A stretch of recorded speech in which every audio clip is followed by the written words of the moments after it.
So growing up in a house that not a faithful household, and that's every time we'd go to my grandparents' house, we'd go to church on Sundays, but it was a Baptist church, so it was a little different. When we go back to where I grew up in Austin, Texas, we were more of the family that was an Easter Sunday or a Christmas service 2 times a year. And so for me, growing up, didn't know a whole lot, and getting into high school, FCA was starting to become a bigger organization where I was growing up, and still not really knowing what it was all about. And from my perspective, I thought it was you do good deeds, and you're a good person. That means you're a Christian. But and until I got to college, and basically I was trying to make things happen on my own, and what I thought was that way until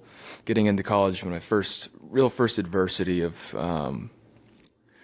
not really knowing who I was. And somebody introduced me to Pastor Adam Starling in Norman, Oklahoma, that changed my perspective, that I didn't have to be perfect, I didn't have to have it all figured out, that we're all born sinners and that we've been saved. And he put that in perspective to me, that I don't have to have it all figured out. I don't have to be a perfect football player, a leader to be a good Christian. And so he really introduced me. And that's not to say that I dove into it right away, because I didn't. It was one of those things where it was scary for me at that time.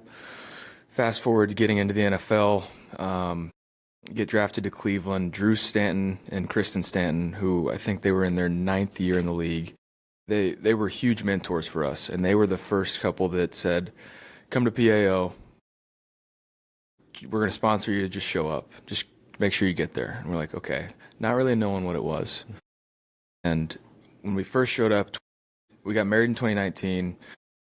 In February of 2020 was our first PAO, and realized that this is what we've been looking for. Mm-hmm. There was a lot of emptiness that I had been searching for, and through ups and downs that thought I could fulfill it in other ways, and did not. And my identity at the time was a football player. It was a quarterback. I thought I could carry that. I was like, oh, I've done this. I walked on. I did this. I did that.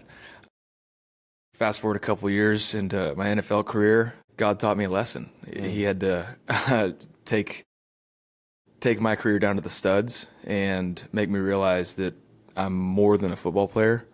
There's much more going on in the game of football. And for me to see that, I had to hit rock bottom. And it wasn't just football, it was in our marriage. We weren't doing well at all. At this time, we were trying to have kids, wasn't going well. And so that was when we dove into PAO. But I remember a couple of years ago, we talked about there's that 99% of you that you can put on facade as a guy, you put on the mask, but behind closed doors, who are you really? What are you hiding? Are you being vulnerable? And until my career got stripped down, I was hiding a lot. And then for me to climb back up, I had to dive into the Word and accept the grace. And that was something that was really, really hard for me. And when I eventually did, I started to see things from a different viewpoint. And that was the biggest change in my life. And that's a couple of years ago. And I think the best part that I've learned throughout the process is it's constant work. It's not like you just get baptized and you're saved. You have to continue to work, because the enemy is out to get you. And that's what I thought that, okay, once I achieve something, I can just move on. No, this is something that has to be part of the daily routine, and you have to make your priorities aligned with that. And so it's been a journey, but it all happened for a reason, and God's timing was perfect, where Tampa feels like home for me now, but that's because of what I built the foundation on, and what my wife and I, Emily, built our foundation on, and that's our faith. And it's been such a special ride to let God take us through that.